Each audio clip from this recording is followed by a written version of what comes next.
games. You know, run some games. Join up, y'all trying to play, man. I had lots more time than I thought, y'all. My bad. My bad. It gets dark really early out in this bitch where we at. Up in VA, but same time. This is still early, y'all. It's still fucking early. So, if you was with us, if you was with us earlier,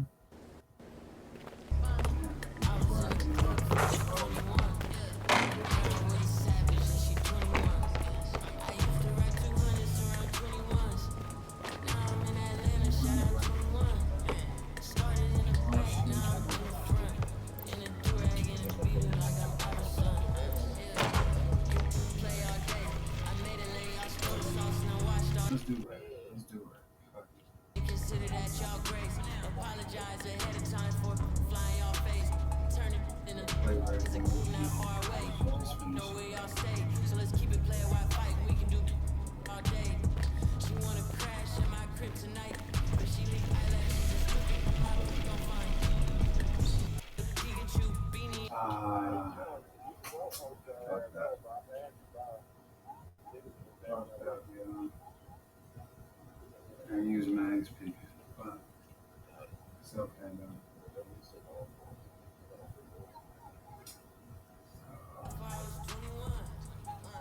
See you on the team.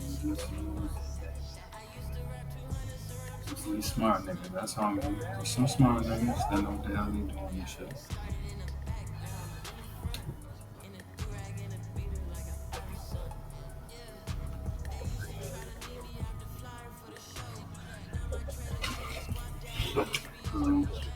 We'll turn back on no pivot too.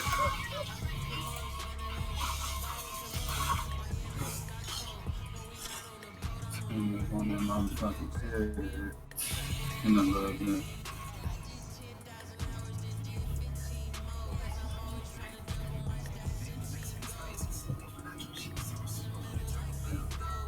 Once again, man, if y'all locking back in with your boy from the first stream we was on, man, I guess it was going crazy for about 2-3 hours.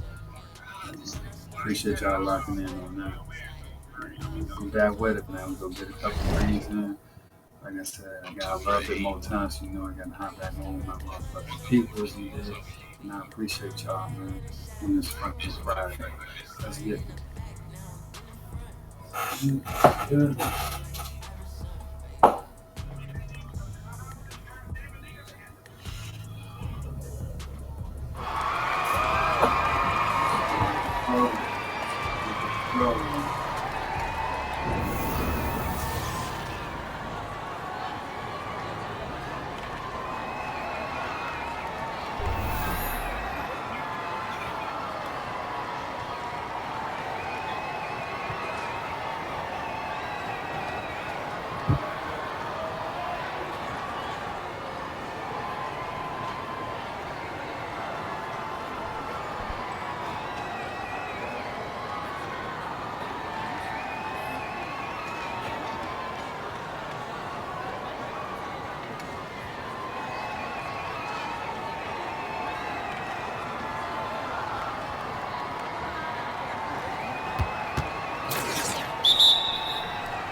That's what we'll do.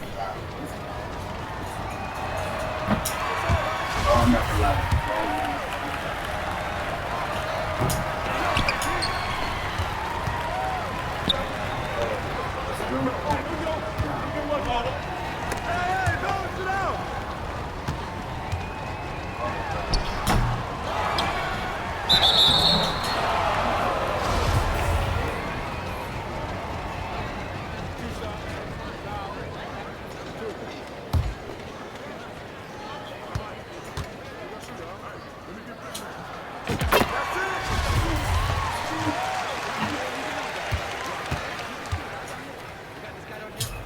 Still.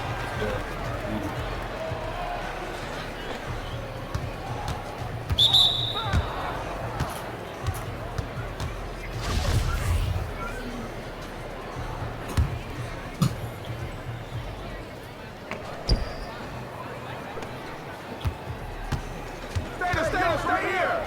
That's all you!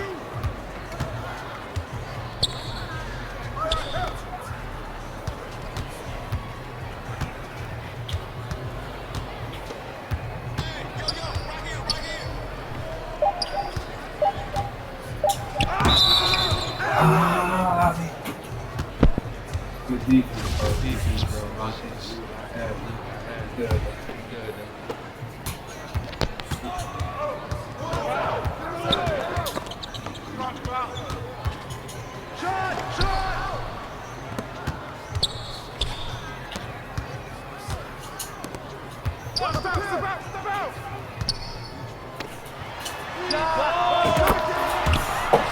Money, bitch.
I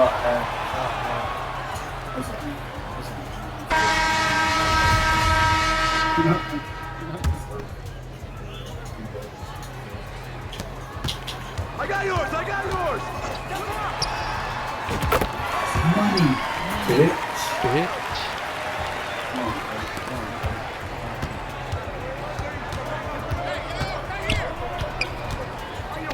Around the corner, Around the corner, bro.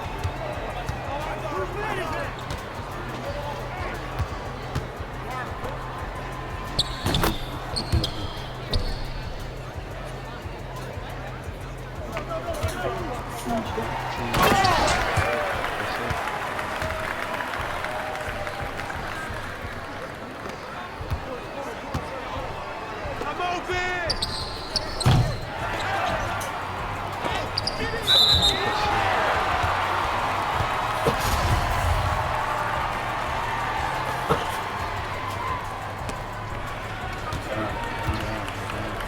Come on, let's go! Oh, shit. Oh, shit, like that. Grab the ball!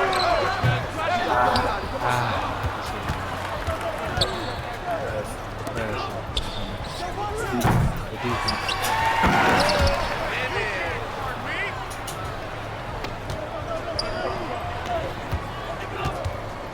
One.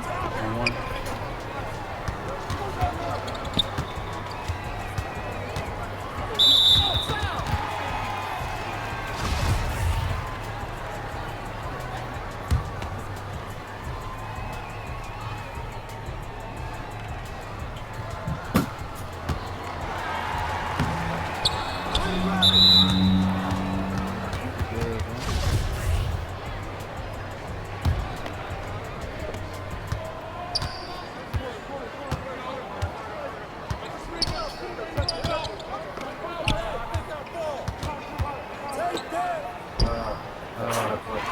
Hey, yo, right here, baby! That's all you! Push it!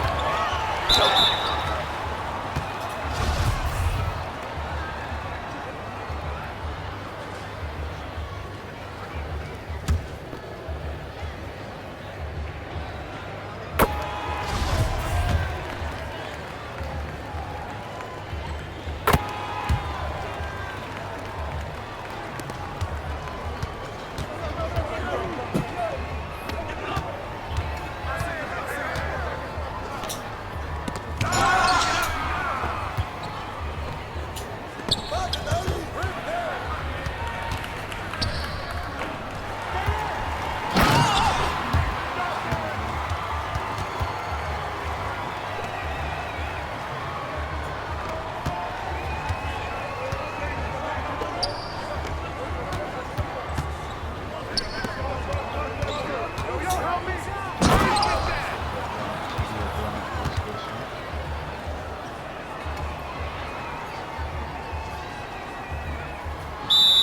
Not 20! 20! Started.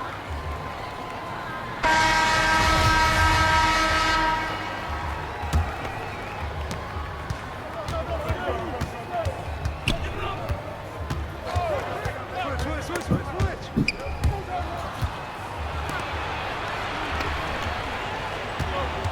You got it! Come get it! Get that! Let him grab it!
think about how far behind them push your education, right? And then and we're still feeling the effects of that because now they wouldn't let us go to their school, so now we got to learn how to read just to teach others how to read, right? So like to be black and educated is a huge thing. Like it's amazing to be black and educated, right? In a country that didn't want you to be educated at all, right? And still, regardless of that structure and infrastructure,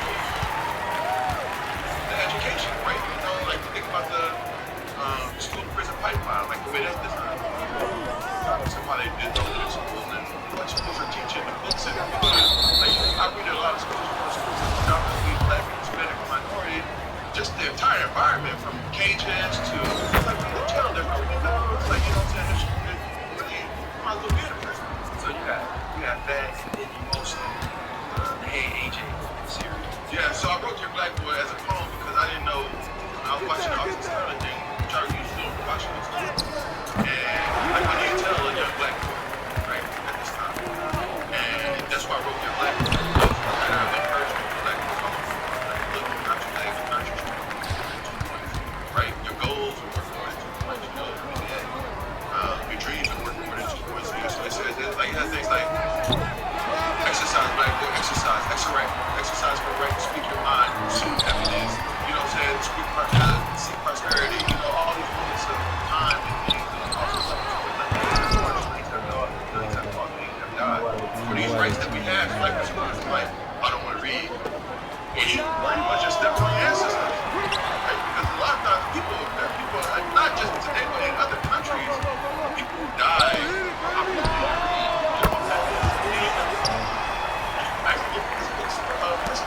just having a conversation with them. Man, I'm like, no, I take my books and donate it to the school. I still learn it. They don't even look at the page, you know what I'm saying? But hey, AJ came down to like, a lot of our parents, like girls. My brother had 3 girls, so I grew up around girls. Like I feel like I write better for girls than I do for boys. Like I have a better understanding for girls because they need to play type. So there's 7 different play types. Psychological play types for individuals, right? And I think people have a primary and a secondary. You usually choose your secondary when you don't have access to your primary.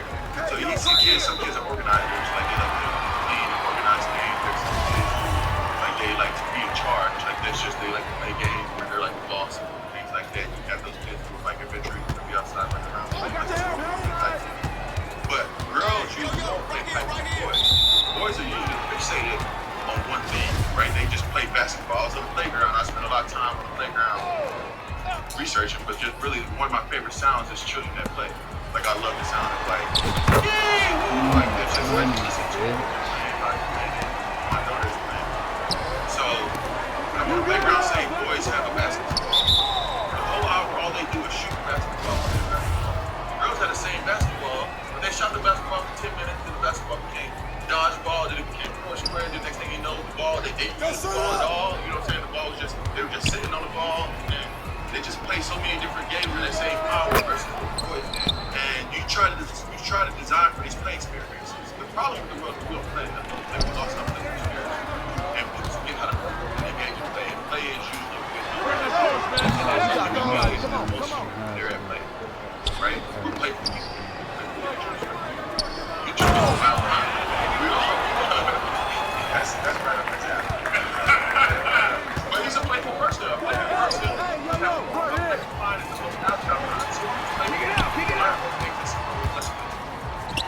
Just because their mind is just ready to jump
make this. So like I designed these things where I think they needed to be the catalyst of voice and get other people around them to do these things that they're talking about. I do the things we're talking about. And so when I think of a most playful world, I'm not even thinking about everybody is playing together. Right? When I first started my work in the imagination agency, a lot of it was about representation. Like I want to put black kids in the main spaces as possible. Like I wrote Hey AJ because when my daughter's born, I started reading all these books and I realized that none of the books were like characters that looked like her, or they didn't use the language or tell the story about the kid. I was like a lot of our songs. Black is the antagonist. I love my hair. I love my skin. I like being self-confident. I never let a kid in the children's book age who didn't love themselves. Right? You grow to not love yourself as the world tells you that you're not something or not good. But every kid, they're all something. Like, there's no matter what it is. My daughter did something one time, I'm the best. I'm the best. And I'm like, girl, I ain't gonna lie, that time was good. But can you do it again and again and again and again? You know what I'm saying? So, but like, so I strictly focus on adventure. Right? Dear Black Girl was an anomaly in my work because it had a focus on Dear Black Girl was a letter that I wrote for Black Girl. But even that story, I was like, race to freedom. But when I talk about the race to freedom, and Dear Black Girl is self-expression. You can be whatever it is that you want to be versus this idea of what we free of society. Like, we don't want to free of everything that what every human being actually wants is the ability to be themselves without fear of being judged. Alright, we talked about so much, man. I mean, we got to wrap so much depth to you. We spoke about the artist, spoke about your music, author, athlete, father, husband, brother. You know, so many different things. What would you say has been your biggest pivot in life? I think it's perspective. I think if you change your perspective, you change your life. So like, you know, a lot of times the way we look at things, you just need a pivot, right? You just pivot a point of view, and then you'll see it totally different. Like my daughter, like just for, I know this is a random story, right? But my daughter, like, asked me about church. My mom goes to church. My mom goes to church. I'm a church guy, right? And my daughter asked me, she was like, oh, Dad, we should go to church. I was like, I ain't going to church. We'll go to church and go with your grandma, right? And then she goes, Grandma does Jesus, and like, you know, just talking like kids, she ate. Grandma talks about Jesus, and you know, these are things. I was like, look, my whole thing is if you want to learn about, you want to go to church or to religion, learn about all religion, right? I'll learn with you. Like, we'll sit down, we'll read about Buddhism, we'll read about Shintoism, Hinduism, baptism, Christianity, and then from there you choose which one you think best fits the perspective of your mind. Don't just be pushed into the religion because you're grandma, right? And I told my mom, and she's like, "Thanks, son. I did a good job raising you." You know what I'm saying? Because it's just one of those things. So like, let's learn about all of them. And then for me, I think my philosophy, Tominoshi, which is my design philosophy, but also my life philosophy, is rooted in all 7 different parts of things that I like, right? Like the Yoshi, right? It's a derivative of Wadachi, which means friends, like Wadachi in Japanese, or Tenoshi, which means entertainment. So I just made my own word, it was like a own it, which I made Tominoshi, which means fun friend. So like basically, right, all the products we have, things that I create, that I did as a kid, is like we had that fun friend.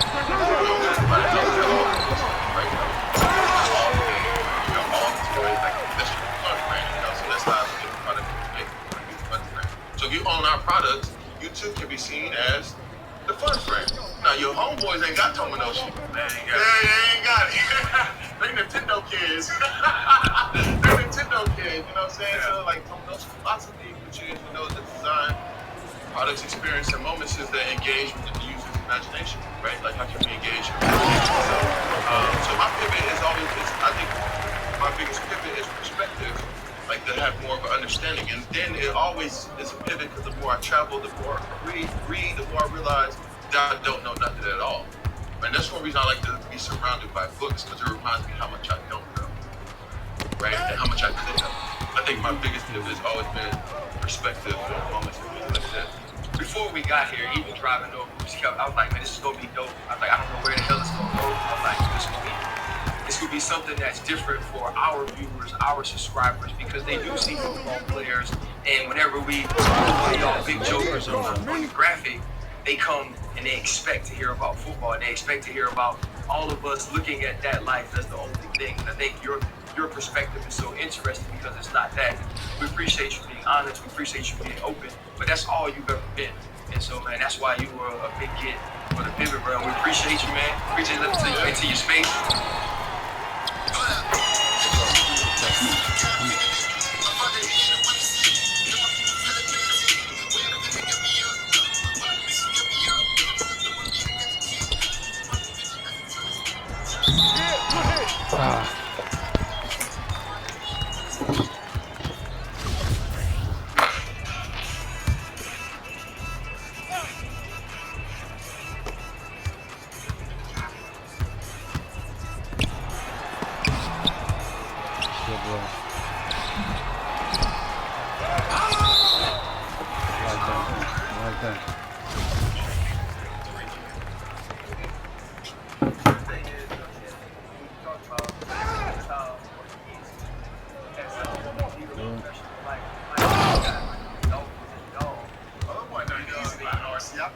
That's an argument in the house. Don't bring this up. He got the Steelers. You know what I mean? Oh, no, his professional career. We had a good organization.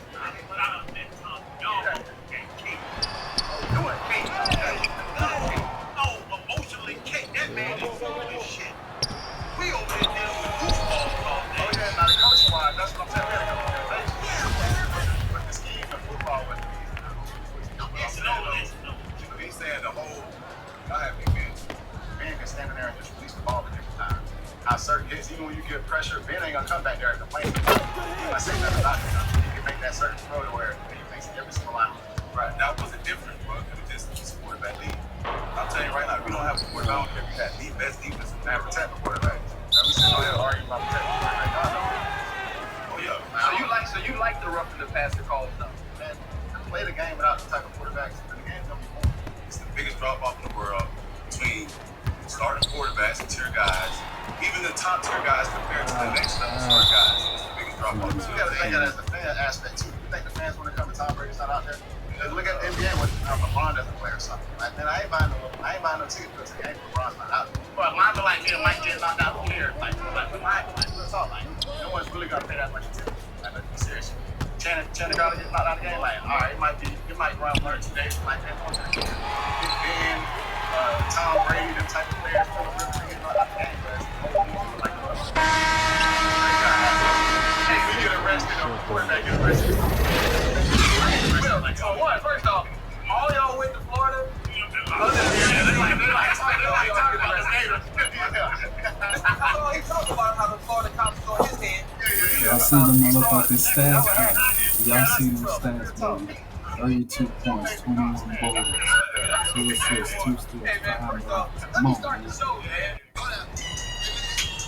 Crazy on that motherfucker. Come on.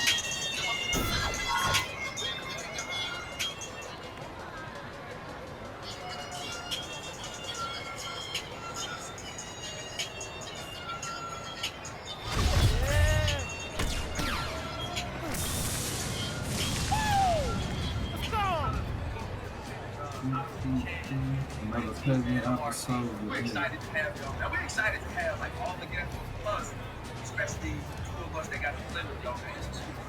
I mean, it's also true that recently the Tigers beat the Gators, right? So even though that's crazy. We won. You know what I mean? So let's talk about it, bro. And welcome to the pivot. I want to thank our sponsor, DraftKings. I'm so happy that you subscribe to us already. Continue to like, continue to support. Thank you. Whether it's YouTube, Apple, Spotify, we're super grateful. Freddie T always says it. Actually, I always say it, but I stole it from Freddie T. Anybody can podcast, but not everybody can pivot. And I mean, this is one of the dopest pivots. And if you got to watch the lead up to the show, you already know we don't even need work because these 2 dudes been locked up and linked up actually since the womb. You know what I mean? We got Marquise Pouncey, we got Mike Pouncey, all pros, Pro Bowls, Friday, man. first round picks. I mean, any accolade that you gave. Go on YouTube, man. VondoBeatz with a Z. That's what I'm saying. Subscribe, like, Can I tell a story? on Twitch, I have follow a story. Young Wait, I have a story. I have a VondoBeatz, true story, right? and Beat So I Found the couldn't Lucky figure out what's streaming on going on. all platforms right And, now, so check that out. Tennessee, She did. LSU, Appreciate right? that. My mom, big prayer.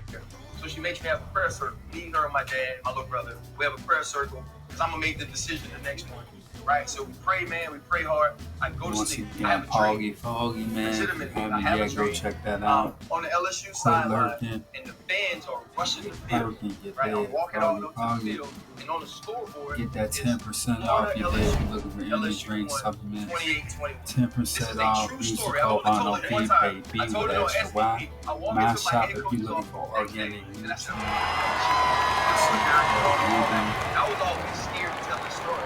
Just products. But that year, y'all number one. Check that out Right? today. You My running shop. up and down the field, second My time to get shop. the pick six. Organic nutrient Right? The products. game ends 28-21. And I'm standing at the gate, helping people over the bench.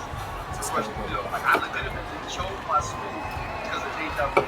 And in my head, I'm sitting trying to believe the story. You don't understand. Like, I woke up and told my mom, I was like, I'm going to LSU. And I told her why, and she did. But I never wanted to, like, tell the story out loud. Yeah, we won. Like, it was the exact score.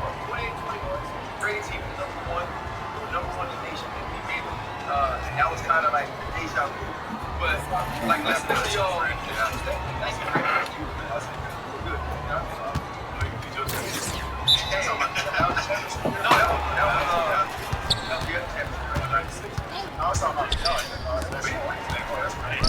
That was y'all championship. Marcy better start lying.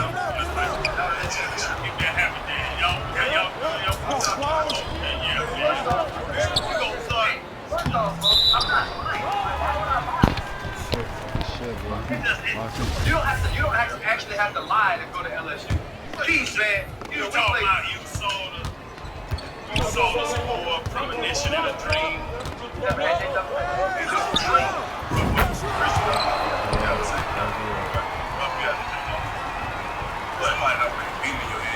You can't have those dreams. You can lie.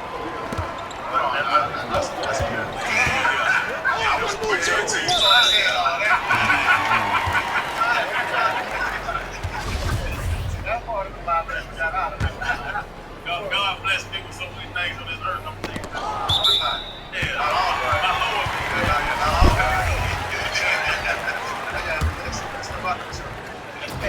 For y'all to never have to look for investment, right? To never be in a position to be like, man, I want to go outside, do basketball, I want to go outside, play football. What am I going to do? But that to never be your reality. Always have moments in life with someone who is exactly like you. Make life easy. Especially out here, like trying to find out if your friend's gonna be baby. As you grow up, all of us kind of know that you probably have to all the ones you probably have, the ones you probably grew up. Mike probably got about 5 of them friends, but it made things a lot easier just having the competition part with him. But I always beat Mike up. I can't even sit here and play around like Mike, my older brother, but there's something about me I had in.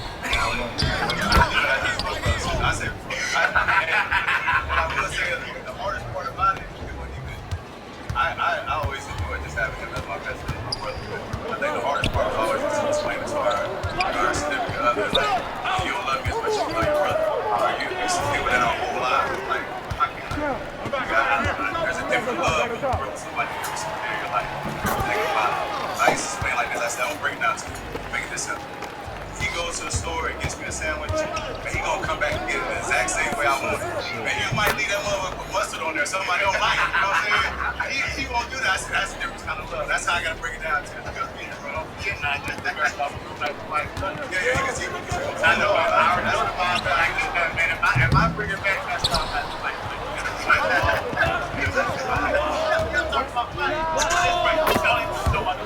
Everybody, I think all of us, everybody can keep a small circle like that. But you fall out with your boys. Y'all ever feel out with your boys? If y'all go to your shows, man, Especially I do that. I discipline today. Like, and I'll go a couple of minutes, I talk to anybody. might know what it is. Trust me, so happy or so call and say, man, you need to get it right now. It's more torture. Not even to be mad at it. It's bad. It's out of my man, the fact I'm sitting here going to my phone, not the penny still trying to do it. It drives me more crazy. Not calling on purpose. Like, man, I'm ignoring it. I ain't texting him. I'm wondering what he doing. I'm like, man, I ain't checking him. That's really annoying me. Like, hey, don't get out here telling me shit. That's all, man. I'm saying,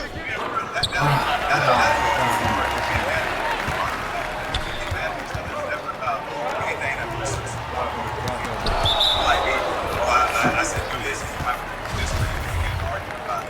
It never ever got to the point where I feel like, man, it might be a falling out where, man, the love is lost. Never ever got to the fight, man. We got to fight for it. You got to hit, I can take it. But it ain't no like, man, I'm just sitting there now. I would be crazy. But there ever guys, being out of faith, they dominated for a while. Process. Is there ever a time where you might have thought about one person other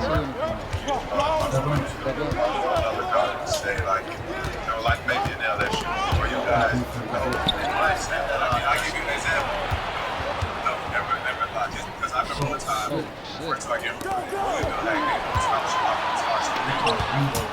next spot right away. Like, man, what you doing? Like, it's like impossible. That's don't work. Like, we trying to go together as a whole football team. It was our minds like, man, only 7 of us. We took 7 of us from that team. We were once together. But they did say this.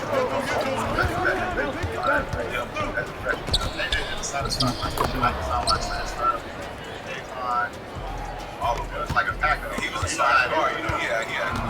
It was my great thing.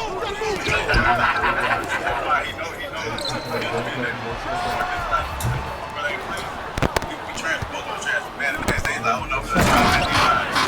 Man, I know all the calls. They talk about double teams. That 101, I'm dogging. He act like they like, oh, he the greatest player since he dog against me. Hey, they ready to put me up the high like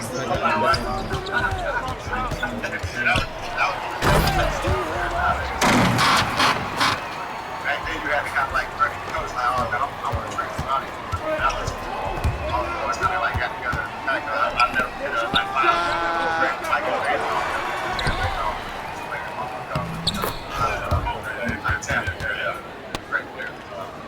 like a pack together, talking about it was crazy. So I told you that it was crazy. Unless you think about it. That's why like lady called me. She says, let's smile when we talk about it. I said, this time I said, I'm thinking about it. The other head coach is calling the ball. So he get on there, he's like, yeah, fellas, you know, we're bringing you guys up there. You guys in the mixed age, probably each one to feel around you. Sophomore, junior, I say, hey, Coach Miles, you get Mike come to LSU. So I'll let somebody else look up on me. Remember that score. Like, now, you sit down with you. It hurt my dad's heart. I said, Dad, man, you better hit Les Miles up on the test. That's my job, man. Like, maybe they start with this, but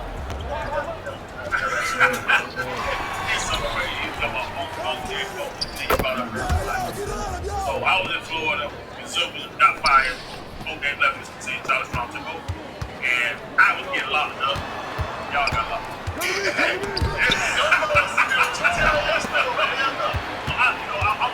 I'm playing my sophomore season, and I got locked up. Before that, Urban, when he got the job, they knew he could get the job before the season, even though they already hired him. So I'm sitting on a Thursday night, don't leave up, we about to party, about to go out to the swamp, we about to go out downtown to the Palace. And my phone keep ringing with his area code. And then I finally picked up when I was pissed. I don't know the area code, but I'm like, what's this? And it was one of the Utah coaches. And he was like, hey, is this Channing Crowd? I said, yeah, man, what's up? Who is this? I'm kind of hot. I said, yeah, Coach Miles wants to talk to you. I'm like, yeah, cool, put him on the phone. Yeah. First time we ever talked, he'll tell me, yeah, they say you're a team leader, but you get in a lot of trouble. We're not going to deal with that when I get down there next year. I said, first off, sir, that's not the way to be the first conversation we ever have with him. Come on. So whatever you want to do, you can do that, but I'm good. And in the phone, you hear the phone, like, you be doing the phone back at somebody, they're going to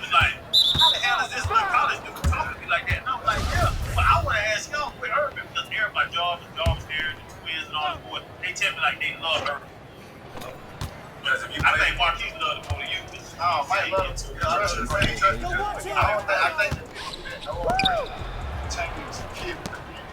And that's one thing I always took from the aspect, especially like being raised from how our dad raised us. Like, it was always man aspect of it. Like you gotta earn what you're speaking of. I mean, you gotta earn your food. I mean, and that's how Coach Meyer was. When you played on that field, he treated you like a king. If you were just a practice squad player, like that's what you were. Like, man, you had to either get in trouble or do something to stand out. Coach Meyer acknowledged that, and I always appreciate that. And I think even going throughout the Coach Thomas was the same way. Even though people say Coach Thomas was there, a player coach of the field more, and Coach Thomas be on there, man. You sit down on film on Monday. You better not get a player messed up. Because it's almost like he ain't gonna do it as some players like some head coaches take it in like a private thing. He's gonna call you out in front of everybody. One thing Coach Thomas not gonna do is call you out. He respects you in that form, but everyone in the organization gonna know who messed up on the game. So that's what I always took Coach Meyer, but you appreciate it in that form and that fact of how you rate it. And I don't think it's kids who appreciate it enough until we got to the next fight. Coach Meyer, hell of a dude. You might read along in certain things that he handles in certain situations, but he's a hell of a dude. She called him, don't look like Jaguar. That Jaguar shit was terrible. College is a structured company that where the coaching staff runs the kind of the whole team. You know what I mean? Like they have all to say. You gotta understand the fact that in NFL, yes, the coaches are respected as a head coach and respected as position coaches, but the players run the whole show.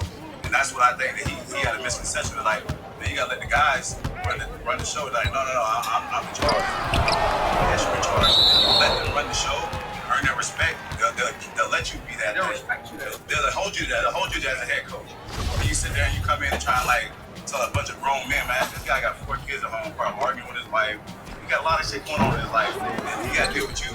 Like, come on, not like that. That ain't what it is in the NFL. The NFL, the players run that whole thing. So like, that's why you want to get a bunch of good guys around each other.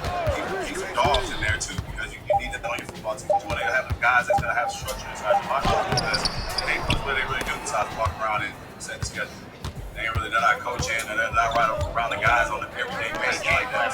They ain't benefit not around the guys like position meetings, like on an everyday basis where you understand what's going on in the guy's life. You know what I'm saying? Like develop that type of relationship where you can sit there and push a guy like that. Like it's different when your position coach comes up to you and just hard on you and just give you shit.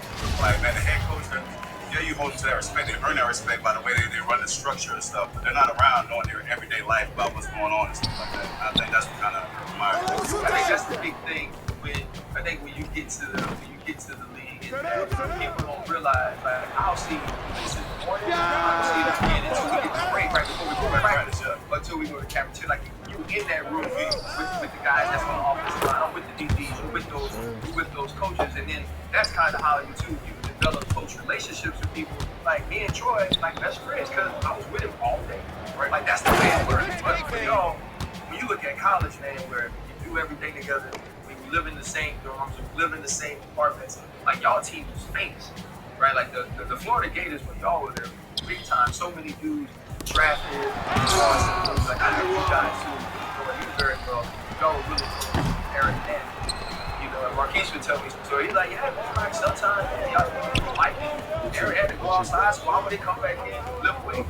What was that relationship like with y'all to kind of get another brother? I don't have you ask about a lot of people, bro, they're more scared or ashamed to talk about it. I'm just telling y'all right now, like, people here, Aaron, y'all would have loved it. Damn, the situation that happened there. The scenarios that happen, or they offer scenarios that happen, hell yeah, they are. And we still the people in the situation that were involved. But growing up with Aaron, because we all did as kids, we were teenagers, and we grew up as men together, especially having all our kids together, have our daughters together at the same age. We still get gifts and all that, still talk to Cheyenne and all this stuff all the time. So, it's kind of like to having a negative light to say anything bad about him.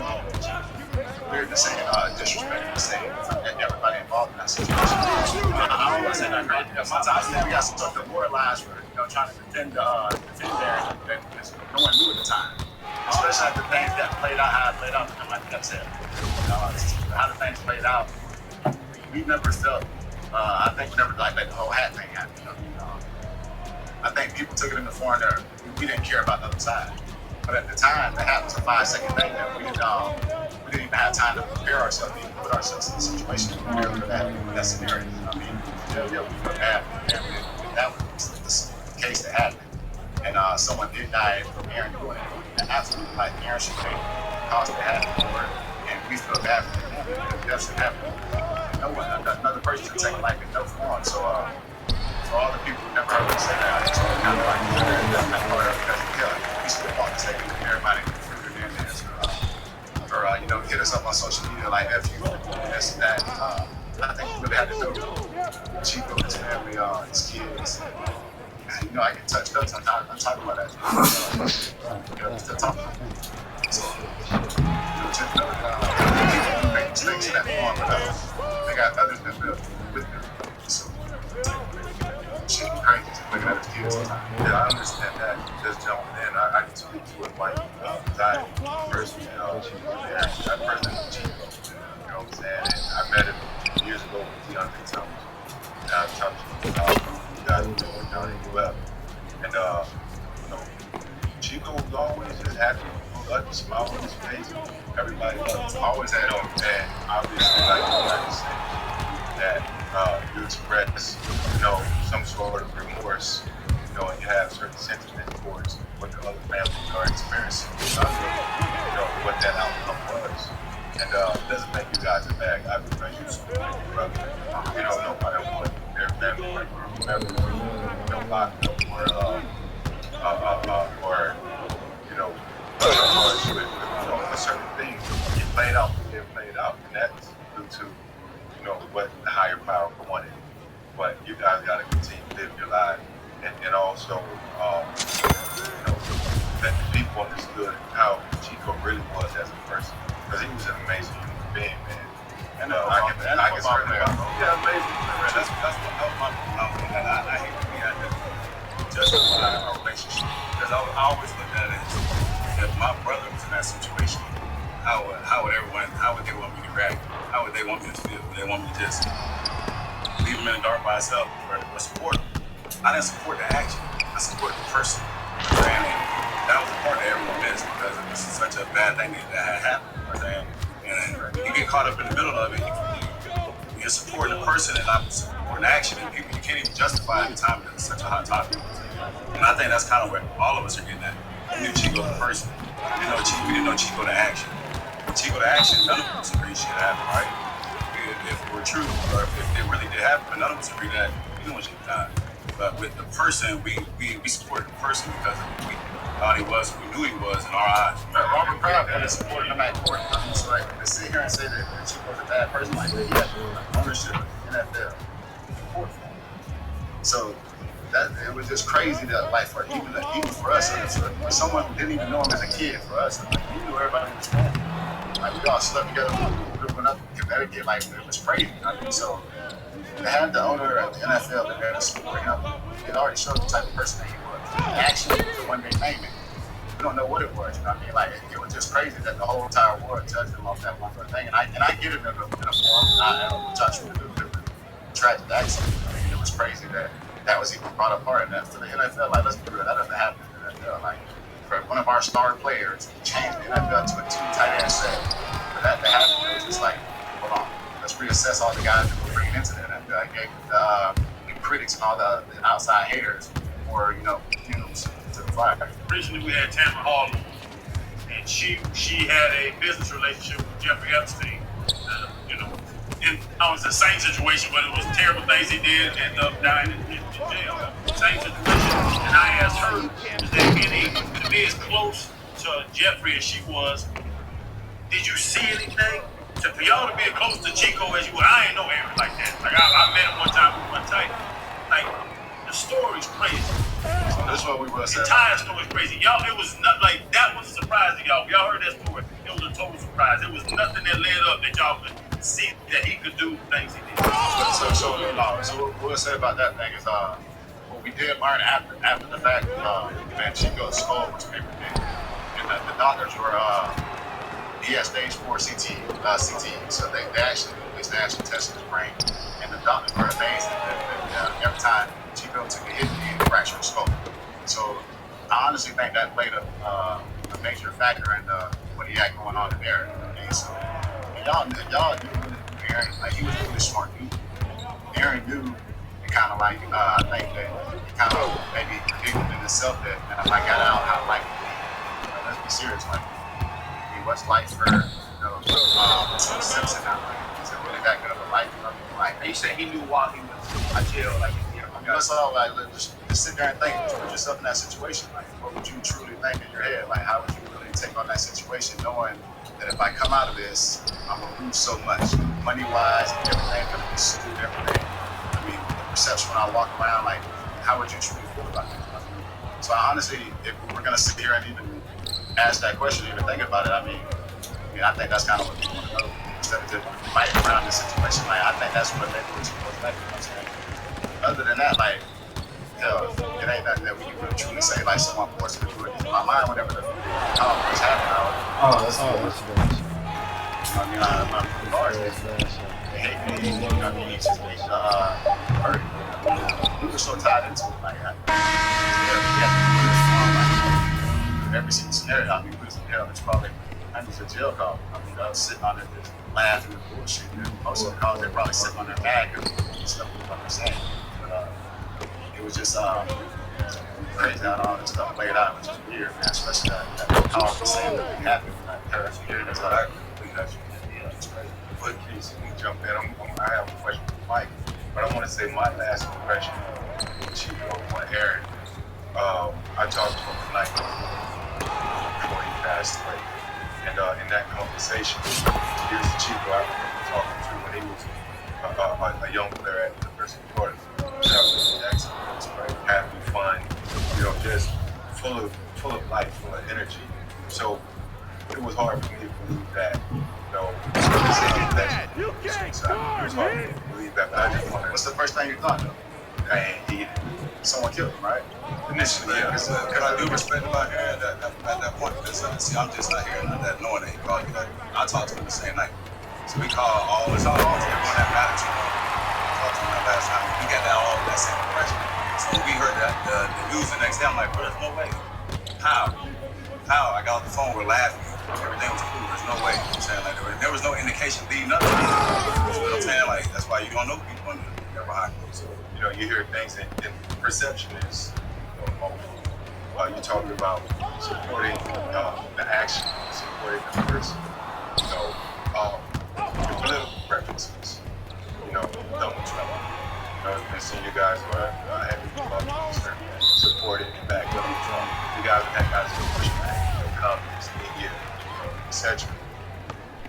Do you guys even care about the comments and what people say or think? You never cared all my entire life what other people thought. If we did, you always told us you weren't making it about something. And at some point, like, you gotta start just thinking in life on it. Your family, the closest friends you have, it's all like a gift. There's gonna be like a lot of people out there like really like helping your life. Now, don't get me wrong.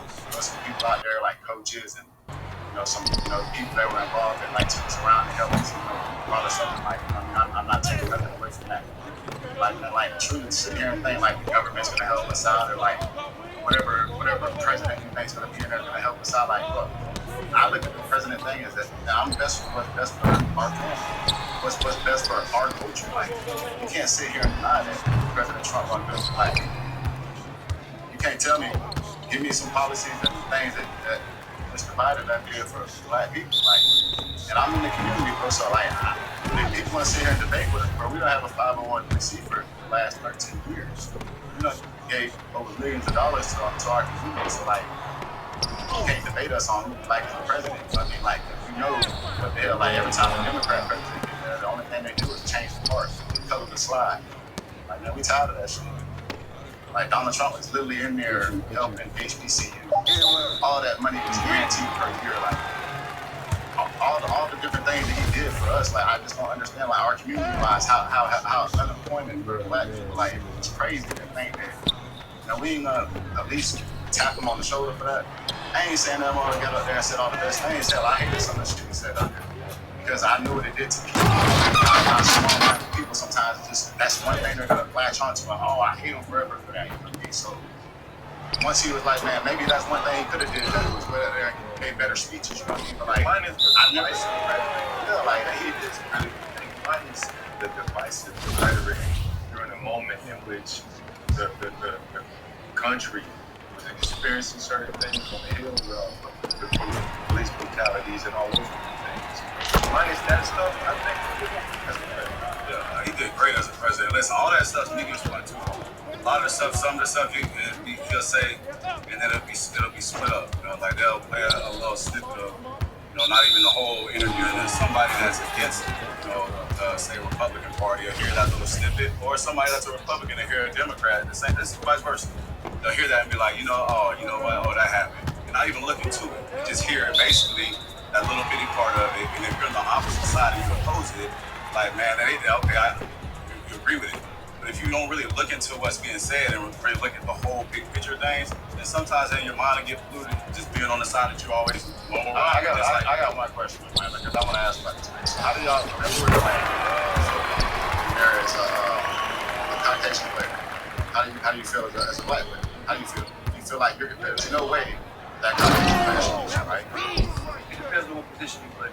All right, so Yeah, like, no matter what position, RC, let's be serious. I know you. I don't give a good. Well, so the big thing is this, right? And we're talking about the take quarterback out of it. Exactly, but I'm saying, like, if I'm playing against a wide receiver, he gotta come see me, right? I'm not gonna look at Wes Welker the same way I look at Randy Moss. No, I'm not gonna look at a lot of people. Okay, so that's my point. So how do you think whenever police officers go into communities, because me and Mike grew up in the trailer park and we grew up in the hood. I'm telling you, when we got fights in the trailer park, they weren't as vicious as the ones in the hood. So, bro, to sit here and tell us that bro, we sit here and watch cops go into the neighborhoods that we all grew up in. You know how that shit works. We're not watching cops go into neighborhoods that are in the best neighborhoods in the world and arresting people. Like, that's easy to do. Like, when you look at that person like, hey, man, put your hand behind your back. And the moment a cop walks in our neighborhood, bro, Marquise, I don't care, bro. Like, I gotta have. I can't let you. Like, thing though, it's training. Trust me. I get what you're saying. I can't let you do that to an entire group of people. It's not true. That's not true. I'm not saying that. We have watched. We're talking about the scenarios. That's what people do. We're talking about the scenario. I'm not talking about this. I'm not talking about the middle class black. I'm not talking about the middle class black. Where a lot of black people are, they're hard working. I'm talking about the real tough people that really shoot. Bro. And everyone in there, bro, is on the same I'm talking about white people that love guns, that actually shoot at cops and get trailer park too. The same exact thing. I'm not saying that white people don't do it, bro. That's not the discussion when we're speaking about Trump, right? When we're speaking about who President Trump was. President Trump and his policies were never the issue. Right, like for me, I don't care about party, but I care about the country and be everybody's president. Right, the reason that black people had a huge issue with President Obama is because black people felt like President Obama should have been black people's president. President Obama knew that in order for anybody like him to ever look like him, to get that position again, he couldn't live that way. And based on based on not the policies, like two people like you and like me who can understand, especially the way I live, the money I've made, it's better for me to vote Republican. It ain't better for my cousins. It ain't better for my uncle. Yeah, it is. My nephew. Yeah, but it is though, because you gotta look at unemployment for black people. You gotta look at because your cousins, it matters for them. Your cousins aren't signed up for the job. So the fact that the unemployment was that high, it is good for your cousins. It's good for our cousins. I know it was. It's good for our family. It was good for a lot of people. Right, Trump. No, because that's how we get the illusion that Democrats help our people. The thing is, Democrat president. I don't want to argue because it's still not arguing. So what I'm saying is this. What I'm saying is this. The problem with Trump and why people would have an issue with you supporting him Once is again, man, because true, appreciate y'all locking in with your boy. aren't necessarily paying attention to policy, right? They're paying attention to what they can see, what they can touch, what they can feel, right? They pay attention more to Charlottesville, right, and tiki torches than they pay to the unemployment rate, right? They pay more attention to what the rhetoric is around police brutality as it pertains to George Floyd, as it pertains to Breonna Taylor, right? Then they pay attention to the money that's being put into the communities. Once again, if you haven't yet, and so when you YouTube, do support, right? Nothing's wrong with you supporting. When you do support, because we've had Dana White on, we've had Mike Tyson on. All of these people are Trump's friends, right? And Dana White, and I believe about this with you guys are talking about supporting Aaron Hernandez. Here's what I say. You're supporting a man that has done a ton for you in your personal life. Done a ton for you, for your kids, for your families, to bond you, you've grown. You're not supporting an action, right? Same thing. Trump gave me my first opportunity to run a show. He's always going to be my friend, but I don't agree with everything he said. I think it's sometimes clarification that people need. When you come on here and say, no, it's about the policies. I do hate some of the things that he said, and I understand the divisiveness of it. But when you move, like when you move away from that, you talk about the things that you guys have done for your community. People, like, I'm not sure a lot of people know that you guys are biracial, right? And it really comes to fruition and to the forefront when you say, yeah, like I grew up in a trailer park and I grew up in the hood. If you're looking at the stereotypes of what people like to say, the lower classes of each ethnicity or of each race, it's like whatever you want to insult a white person is, yeah, trailer park, or whatever you want to insult a black. What did that ever play a role in you guys growing up, and whether it's like having to pick a side or whatever, you know what I mean? Because like people are just north side, but just just in the neighborhood side, on the hood side, you know, it was always the white boys, you know, just because our mom, like, even though our mom was more on the wild side a little bit too, you know what I mean? It just is what it is. It's a culture thing. It ain't no disrespect